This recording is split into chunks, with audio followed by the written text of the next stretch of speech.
6 groups, with 24 teams in total, playing 51 games in 31 days. 2024 Euro is going to be relentless.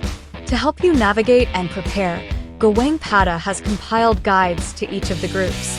They detail each team's tactics, key players, weaknesses, stats, and quirks.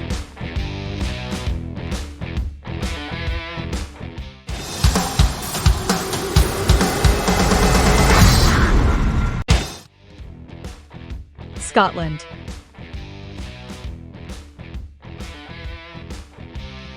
Manager: Steve Clarke. Captain: Andy Robertson. Qualifying record: P8W 5D2L1 GF17 GA8. Euros debut: 1992. Group stage. Euro 2020. Group stage. Average age of squad in qualifying: 27.7. Most caps in squad: Andy Robertson, 71. Top scorer in squad: John McGinn, 17.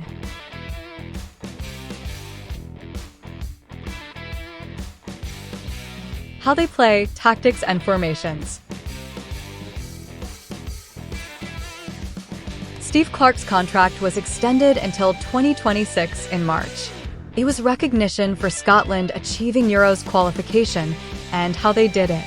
Clarke, Scotland's longest-serving national team manager since Craig Brown between 1993 and 2001, has evolved a squad and implemented a clear style. He coached Scotland to and in Euro 2020, their first major tournament in 23 years. No wins and only 1 goal from the 3 group matches made for a sobering tournament, despite an excellent defensive performance to draw 0-0 against England at Wembley. Qualification suggests they are better this time around. Scotland won their first 5 group games, notably beating Spain 2-0. They play a 3-4-2-1 and defend in a 5-4-1. It is a partial truth, but really an oversimplification to see their system as a way to fit Kieran, Tierney and Andy Robertson, 2 top-level left-backs, into the same team. Tierney plays left centre-back, as Scotland's best forward passer and with impressive range and underlaps in attack. It allows Robertson to play a wing-back role, perfect for his athleticism and final ball. Clarke plays 2 narrow number 10s behind a target man number 9. The first choices for that pairing are John McGinn and Ryan Christie, who both play on the opposite side to their dominant foot. This sets them up to deliver back-post crosses and hit switches when they have their back to goal. The latter is important as they are often the outball when the back 5 win duels and launch counterattacks. A few years ago, we played with that deep block against the team seated above us and made it difficult for them and looked to counter, said Clarke after March's friendly defeat against Northern Ireland. Scotland are evolving beyond just underdog football, and on their good days mix build-up between playing through the thirds and hitting the forwards directly. They defend across the pitch more, sometimes sitting deep, but pressing high specifically at opposition goal kicks.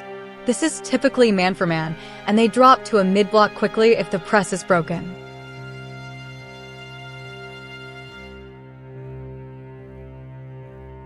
Key players.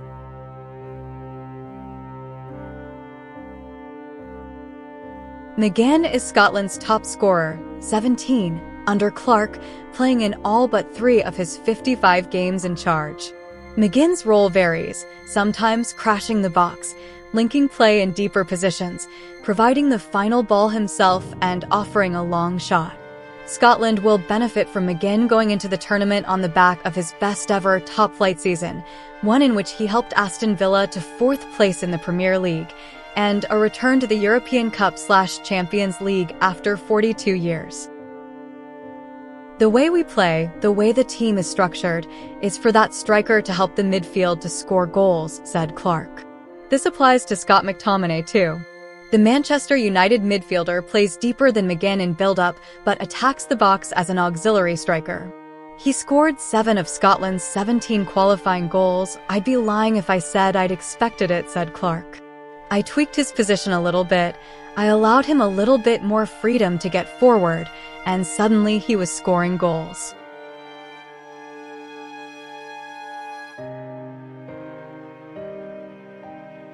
What's their weakness? Scotland's recent performances against Spain and England are exceptions to the rule.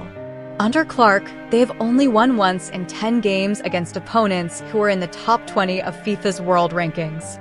Their starting 11, individually and collectively, is better than at the previous Euros, but Clarke partly picks a consistent team because of a lack of quality depth options, especially at right wing-back beyond Nathan Patterson and Aaron Hickey, who both missed this tournament through injury. Scotland's struggle versus top 20 FIFA sides.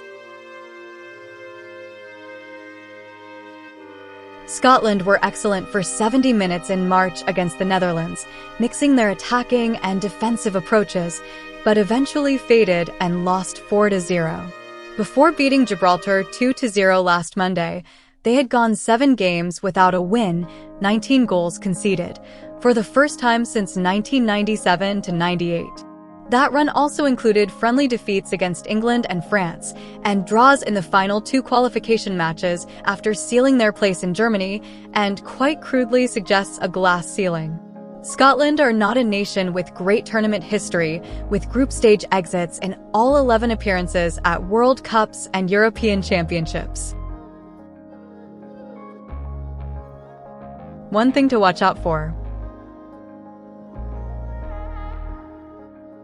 Austin McPhee is Scotland's set-piece coach, working with both them and Villa at club level since the start of the 2021-22 season. Scotland have plenty of height, and in playing a back three have aerial threats aplenty for both boxes.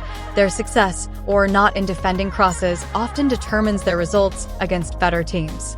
There were identical headed goals by Lyndon Dykes, who misses these Euros through injury, from in-swinging corners in the 3-0 win against Ukraine in the 2022 Nations League.